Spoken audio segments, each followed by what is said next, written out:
भवानी मंडी block की सभी आशा सहयोगिनियों ने अपनी मुख्य मांगों को लेकर रैली निकालकर एसडीएम को दिया ज्ञापन। भवानी मंडी वर्कर्स यूनियन हिंद मजदूर सभा के बैनर तले संरक्षक चंपा वर्मा के सानिध्य में ब्लॉक भवानी मंडी में राजकीय कमरुद्दीन चिकित्सालय स्थित ब्लॉक ऑफिस से आशाओं द्वारा पैदल रैली निकालकर नगर के प्रमुख मार्ग से होते हुए उपखंड कार्यालय जाकर अपनी विभिन्न मांगों को लेकर उपखंड अधिकारी श्रद्धा गोमे को ज्ञापन दिया गया। चंपा वर्मा ने जानकारी देते हुए बताया कि हमारी आशा बहनों को काफी लंबे समय से कार्य करते हुए हो गया है, लेकिन सरकार द्वारा इनके भविष्य को लेकर कोई ठोस कदम अभी तक नहीं उठाया गया है। आशाएं काफी लंबे समय से अपनी मांगें सरकार के समक्ष रखती आ रही हैं। आज फिर ज्ञापन के माध्यम से मांग की जाती है कि सभी आशाओं को राज्य कर्मचारी का दर्जा दिया जाए, इनका मासिक वेतन बढ़ाया जाए, आशाओं के बैठने के लिए अलग से व्यवस्था की जाए, आशाओं की सेवानिवृत्त की आयु 60 वर्ष की बजाय 62 वर्ष की जाए, सेवानिवृत्त पर एक मुश्त राशि 10 लाख रुपए किए जाएं या प्रतिमाह 10,000 रुपए पेंशन के रूप में दिए जाएं। साथ ही ड्रेस कोड का कलर बदला जाए, आशाओं को टैबलेट दिया जाए। पूर्व में टैबलेट दिए गए थे जो वापस ले लिए गए थे, जिसे वापस दिए जाएं, जिससे ऑनलाइन कार्य करने में आसानी रहती। आशाएं स्वास्थ्य विभाग की एक रीढ़ की हड्डी हैं, मगर सरकार एक मजदूर के बराबर वेतन भी नहीं दे रही। ज्ञापन के जवाब में उपखंड अधिकारी श्रद्धा गोमे ने भरोसा दिलाया कि आपकी मांगों को आगे बढ़ाया जाएगा, हर संभव हम आपकी पूरी मदद करेंगे। ज्ञापन के द्वारा भवानी मंडी उपखंड क्षेत्र की सभी आशाएं मौजूद रहीं। भवानी मंडी से वीपीए न्यूज संवाददाता किशोर तंवर की रिपोर्ट। मेरा नाम चंपा वर्मा है। मैं हिंद मजदूर सभा की राष्ट्रीय सचिव हूँ और साथ ही राजस्थान आशा आंगनबाड़ी वर्कर यूनियन है, उसकी संरक्षक। आज किस बात को लेकर आपने ये प्रदर्शन किया? आज नहीं, ये कई सालों से ये प्रदर्शन चल रहे हैं, लेकिन यहाँ पहली बार इसलिए हो रहा है।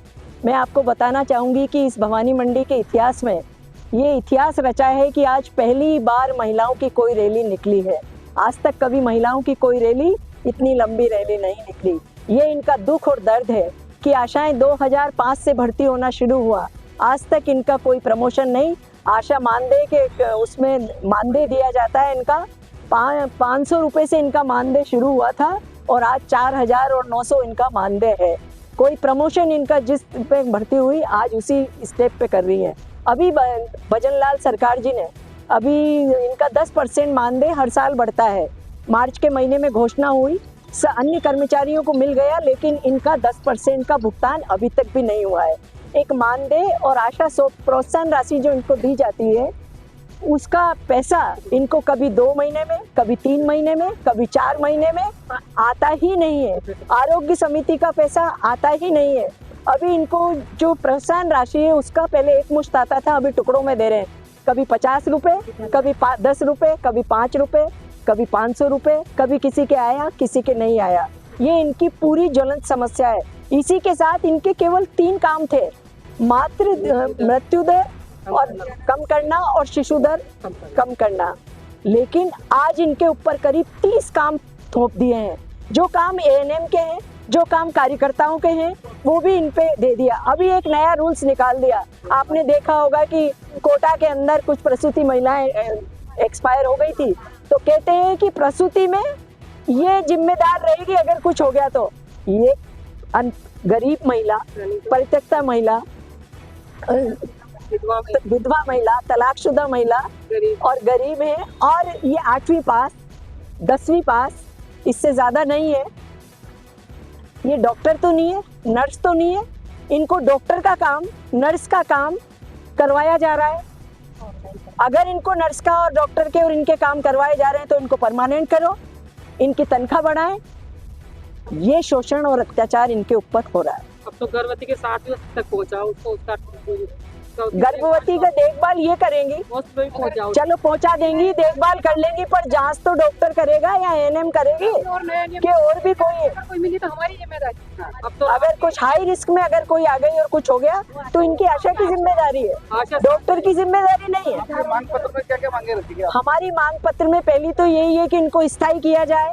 स्थायी नहीं करें तो जो 22 का रूल है संविदा कर्मचारी का, वो बनाया जाए, और एक इनका प्रमोशन होना चाहिए, इनका मानदेय बढ़ना चाहिए, और रिटायरमेंट पर इनको एक मुश्त या तो 10 लाख दिया जाए और नहीं तो 10,000 रुपये प्रतिमाह दिया जाए।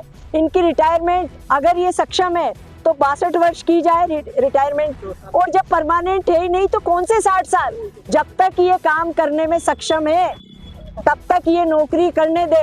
अरे पॉलिटिशियंस को देखो आप, 70 और 75 में देश चला रहे हैं।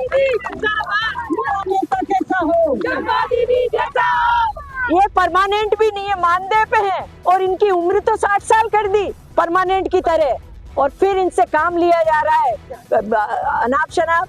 तो अगर किसी की कोई एज नहीं है, पॉलिटिशियन 70 में देश चला सकते हैं, तो ये 62 में क्यों नहीं नौकरी कर सकती।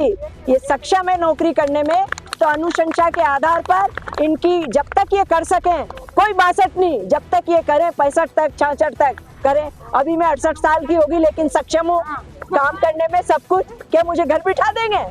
ये महिलाएं भी उतनी ताकतवर है और सक्षम है।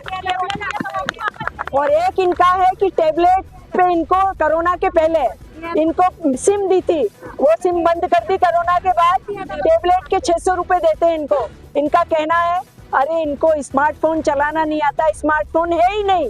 जब 4000 तनख्वाह है तो स्मार्टफोन कहाँ से खरीदेंगे, और खरीद लिया तो बच्चा उसमें पढ़ता है, बच्चा उसकी ऑनलाइन पढ़ाई हो गई तो ये कहाँ काम करेंगी।